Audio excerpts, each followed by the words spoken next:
Please subscribe me for more videos.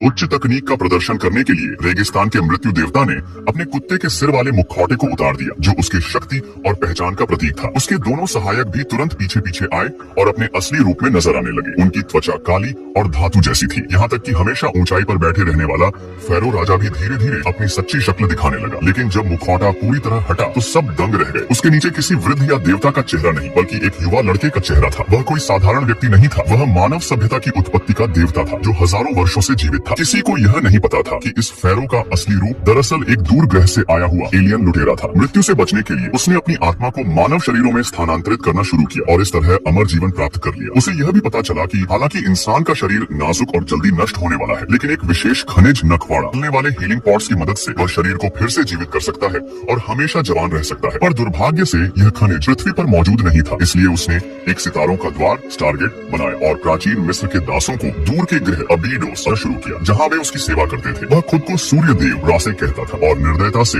उन लोगों पर राज करता था। आखिरकार उन दासों ने विद्रोह किया, उन्होंने स्टारगेट को गिरा दिया और उसे गहराई में दफना दिया, ताकि वह दुष्ट सूर्य देव दोबारा पृथ्वी पर न लौट सके। यही वह पल था जिसने मानवता को स्वतंत्रता और विकास का अवसर दिया। समय बीतता गया। 1928 में पुरातत्वविदों ने मिस्र के पिरामिडों के पास एक रहस्यमयी पत्थर की डिस्क खोजी, जिस पर अजीब अजीब मिस्री प्रतीक खुदे हुए थे। उसके नीचे दबा हुआ था एक विशाल धातु का गोल चक्र, जो किसी अज्ञात तकनीक से बना था। यह वही स्टारगेट था। उनके पास एक कुत्ते के सिर वाले जीव का जीवाश्म और एक सोने का लॉकेट भी मिला। दोनों अलग अलग युगों की चीजें थी, पर एक ही जगह दबी हुई थी, जिससे सब हैरान रह गए। दशकों बाद वह लड़की जिसने बचपन में वह लॉकेट पाया था, अब एक बूढ़ी औरत बन चुकी थी। वह अब अमेरिकी सेना के साथ इस रहस्य पर शोध कर रही थी। कई वैज्ञानिक वर्षों से यह समझने की कोशिश कर रहे थे कि उस धातु के चक्र का असली उपयोग क्या है, पर किसी को सफलता नहीं मिली। तभी एक युवा इतिहासकार डेनियल जैक्सन आया। वह मिस्र की सभ्यता और लिपियों का विशेषज्ञ था और उसका मानना था कि पिरामिड इंसानों ने नहीं बनाए। उसकी बातें सबको पागलपन लगी, लेकिन सेना ने उसमें रुचि दिखाई और उसे इस प्रोजेक्ट में शामिल कर लिया। जब डेनियल ने पहली बार उस विशाल चक्र को देखा तो वह स्तब्ध रह गया। वह हजारों साल पुराना था, जो मिस्र की सभ्यता से भी पुराना साबित हो रहा था। उसने प्रतीकों का अध्ययन किया और पाया कि वे कोई साधारण भाषा नहीं, बल्कि एक तारकीय नेविगेशन सिस्टम थे, यानी अंतरिक्ष में यात्रा के निर्देश। उसने बताया कि अगर 7 प्रतीक मिल जाए तो एक तारकीय मार्ग वर्महोल बन सकता है, जो 2 ग्रहों को जोड़ सकता है। सेना ने डेनियल की खोज पर भरोसा किया